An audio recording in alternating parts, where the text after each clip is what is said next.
What's up, guys? It's the Bay Bros back again for another beynalysis, and for this video we'll be going over the dynamite battle system, go over the bays I have here, and see if anything is competitively viable.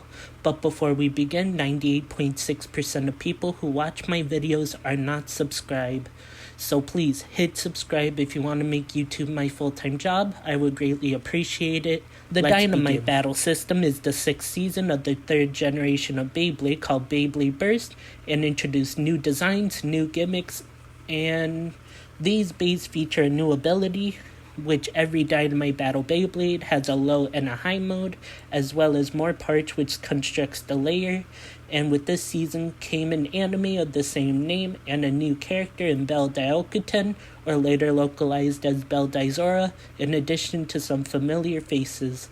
And with that, let's go over the parts of the Beyblade. The Dynamite Battle core shows the avatar or motif, and it has teeth that help lock your Beyblade. Some cores have a gimmick, like the core Valkyrie 1 that has a spring in it, making every right spinning blade have a quote bound effect, or like Longinus, where the core has 2 metal dragon heads, making it the heaviest left spin core, or something like Spriggan 1, which is dual spinning, which you'll get a lot of versatility with it, or your generic right spin core like Belial 1, or your generic left spin core, which is Fafnir.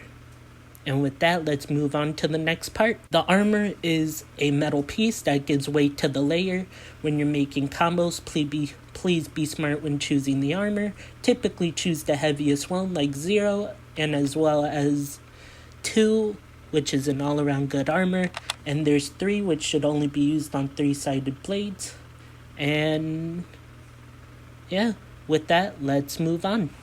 The blade is what makes contact with other Beyblades. Just like the DB cores, the blades I have here also have gimmicks, like the Savior blade where the red tabs will break off and would be awakened, or like the Vanish blade where it's all rubber, or the Guilty blade that has more metal dragon heads, in addition to the Astral blade like Spriggan 1.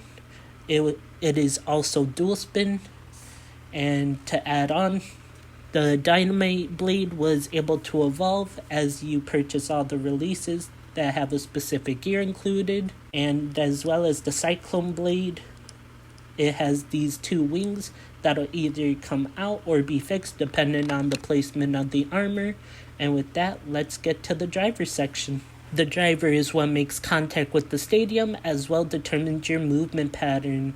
So for drivers, you have your Venture driver that can be upgraded. You have your Quattro driver, which has 4 modes: attack, defense, stamina, and balance. You have your Metal Destroy driver, which is Destroy Dash but with a metal cap, and it has 2 versions. You would want in version 2, so be careful. As well as your Fuse drivers like Shot, that is stationary in battle, then jumps, making it more aggressive. And with that, let's move on to the next section. The disc also adds weight, but here's why the disc and the armors have in common. As I mentioned before, all the bays have a low and a high mode. With low mode, you can only use Dynamite Battle discs, such as Karma, Nexus, Taper, and Nexus Plus S. And with high mode, you can use any disc, but only in high mode.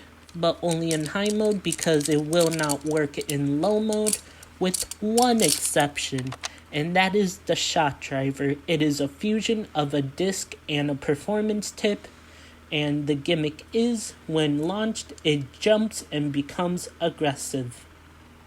And with that, let's get to my final thoughts. To conclude, the Dynamite Battle system is very interesting, and I know I didn't mention Beyblade Burst Ultimate, but that's a video for another time. But I love how intricate the system is compared to others, and I love how they included backwards compatibility to older series in Burst. This is the Bay Bros, and I'll see you next time.